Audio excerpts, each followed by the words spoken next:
El futurismo y el nacimiento de las nuevas doctrinas de la Gran Tribulación y el rapto. Comencé mi estudio sobre los últimos tiempos estudiando la historia detrás de ellos. Para entender un sistema de creencias es muy útil comenzar investigando su historia. Encontré que a través de toda la historia de la Iglesia, la mayoría de los maestros de la Biblia y los teólogos tuvieron una visión similar sobre los últimos tiempos. Sin embargo, en el último siglo, la Iglesia occidental fragmentó y convirtió en enseñanza muchas visiones diferentes.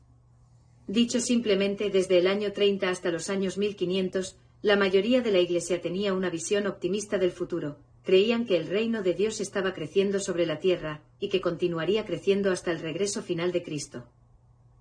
La fragmentación de los puntos de vista comenzó con la reforma que tomó lugar en los años posteriores a 1500.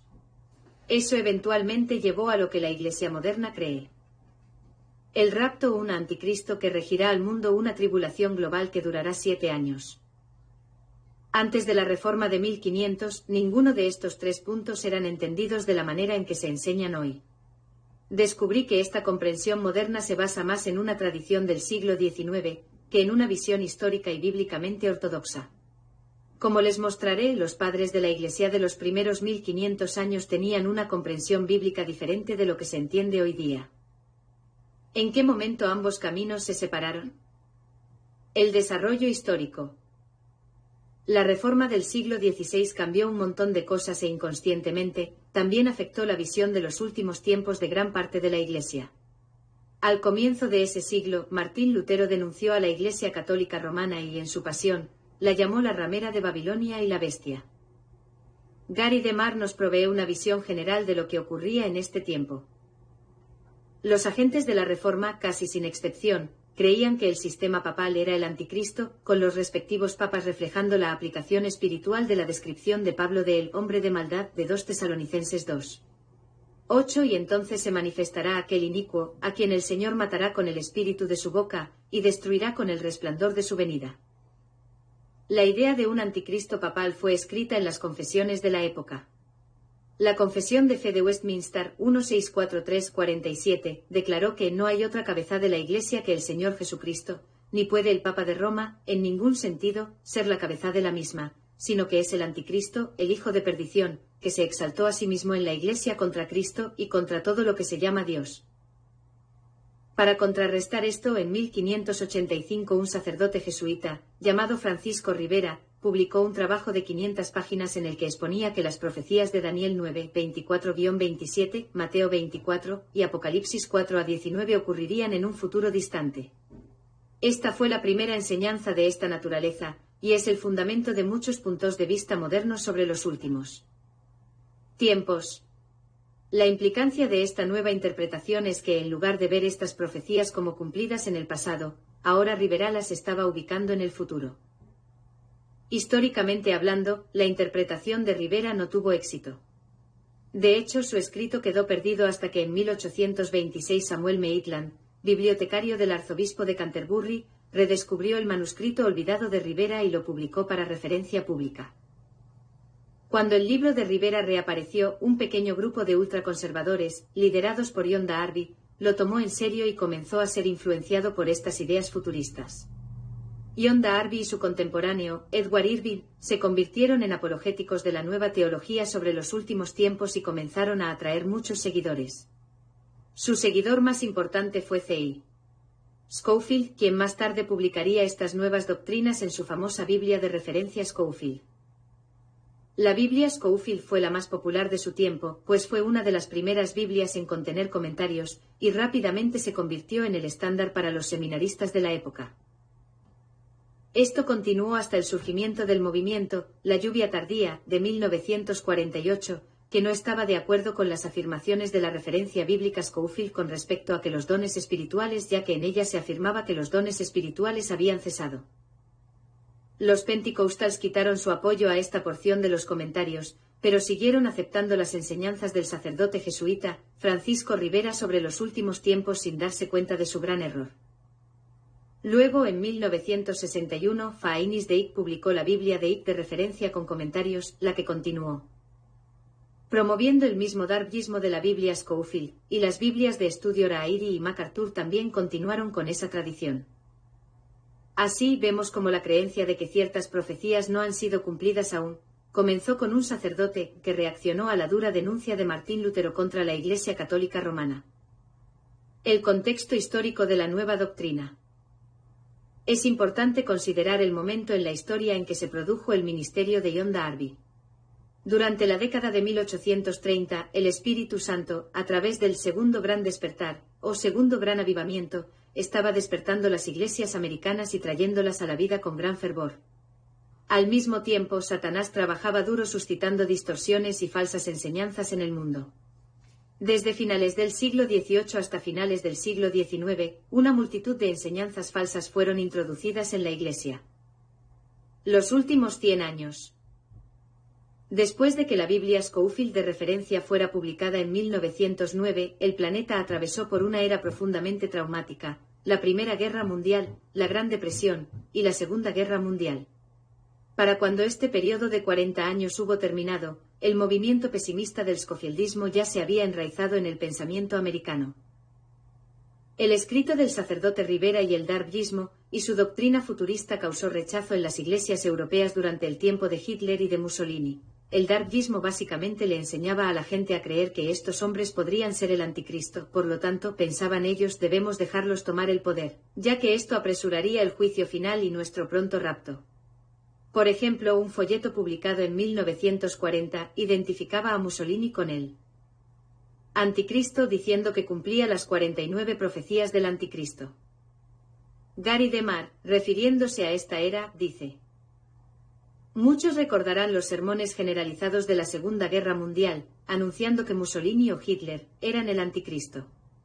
Debido a que el eslogan VV il Duce era ampliamente usado por Mussolini, y porque el valor del numeral romano del eslogan / título era 666, muchos estaban seguros de que lo tenían plenamente identificado. 6. Dwight Wilson, autor del Armagedón ahora, demuestra convincentemente que el premilenialismo dispensacionalista, esencialmente el darbyismo, promovió una actitud pasiva con respecto a la persecución nazi de los judíos durante la Segunda Guerra Mundial. Debido a que, de acuerdo con los puntos de vista dispensacionalistas con respecto a las profecías de la Biblia, a las naciones gentiles se les permitirá afligir a Israel en purificación por sus pecados como nación, muy poco se hizo para oponérseles. Él continúa. Otro comentario en relación con el general antisemitismo europeo, presentaba a estos acontecimientos como parte de un plan de Dios para la nación judía, ellos eran prerresplandores de la tribulación de Israel. Los premilenialistas estaban anticipando la gran tribulación, el tiempo de angustia de Jacob. Por lo tanto, ellos predecían la siguiente escena en la historia de Israel en 3 palabras: purificación por tribulación. Aunque estaba claro que esta purificación era parte de la maldición, no era el deseo de Dios que los cristianos participaran en ella. Clara también era la implicancia para ellos de que era la voluntad de Dios que los alemanes sí participaran en ella, aunque esto les trajera castigo, y que cualquier oposición moral contra Alemania habría sido una oposición a la voluntad de Dios. En un sistema fatalista como este, oponerse a Hitler era oponerse a Dios. Las súplicas provenientes de Europa en búsqueda de ayuda para los refugiados judíos cayeron en oídos sordos, y la actitud pasiva se tradujo en no prestar ayuda. Así, a pesar de ser teológicamente más projudíos que otros grupos cristianos, los premilenalistas eran también más apáticos debido a que la persecución era profética, a que incentivaría la emigración a Palestina, a que se parecía al principio de la gran tribulación, y a que era una señal maravillosa de la inminente bendita esperanza. Luego, en 1948, Israel recuperó su independencia como Estado, lo que hizo que muchos dijeran que Mateo 24, 32-33 indicaba que cuando Israel se convirtiera en Estado nuevamente el final estaba cerca. Aprendan de la higuera esta lección: tan pronto como se ponen tiernas sus ramas y brotan sus hojas, ustedes saben que el verano está cerca. Igualmente, cuando vean todas estas cosas, sepan que el tiempo está cerca a las puertas. Mateo 24, 32-33. En el siguiente versículo leemos: les aseguro que no pasará esta generación hasta que todas estas cosas sucedan. Mateo 12 y 34. La Biblia enseña que una generación es igual a 40 años en Duración, lo que llevó a la gente a creer y enseñar que el rapto ocurriría en 1988, y le proveyó la oportunidad a Edgar Whisenant de vender 4.5 millones de copias de su libro, 88 razones por las cuales Jesús regresará en 1988.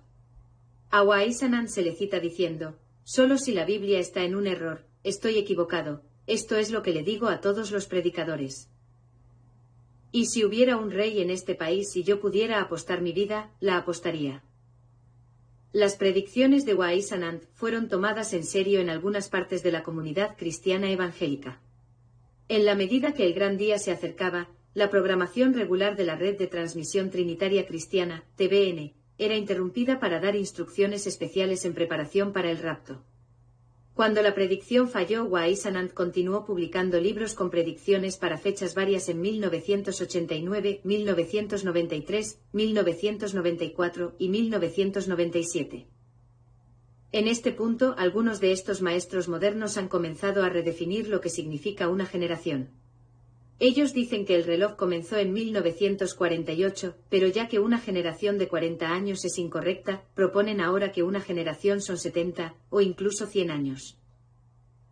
En 1970 Al Lindsey escribió El difunto gran planeta Tierra, que vendió aproximadamente 35 millones de copias y afectó profundamente a una generación de pastores y líderes que crecieron durante el movimiento, la gente de Jesús, de comienzos de 1970. El fruto que perduró de este libro es que creó una generación de creyentes que creen más en la mitología de Lindsey que en lo que la Biblia y la historia enseñan.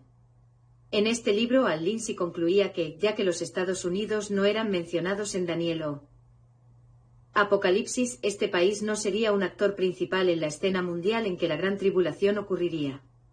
Basado en su interpretación de varios textos bíblicos, él también supuso que la Comunidad Económica Europea, la actual Unión Europea, se convertiría en lo que él llamó los Estados Unidos de Europa.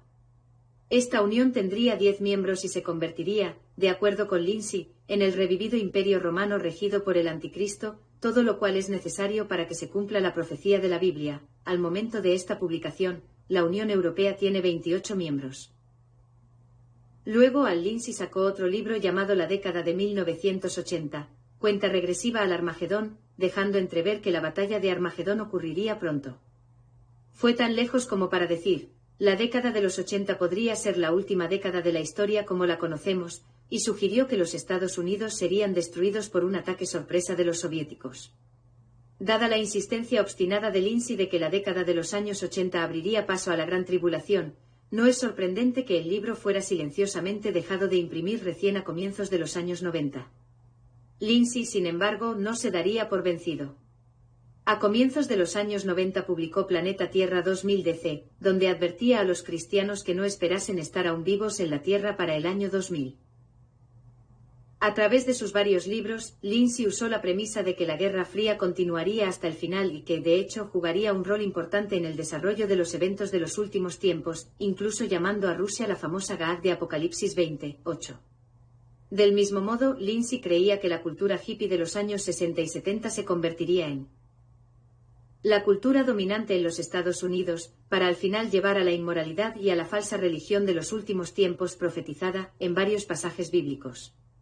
Claramente ninguna de estas profecías ha ocurrido, y se ha probado que muchas eran equivocadas debido a las fechas asignadas a ellas. Sin embargo, Lindsey es aún elogiado por muchos cristianos como un gran profeta moderno. Luego, en 1995, la primera de las series de libros, Dejados atrás, fue lanzada. Debido a la paranoia y miedo al I2K, los cristianos estaban más que listos para una fiebre de rapto.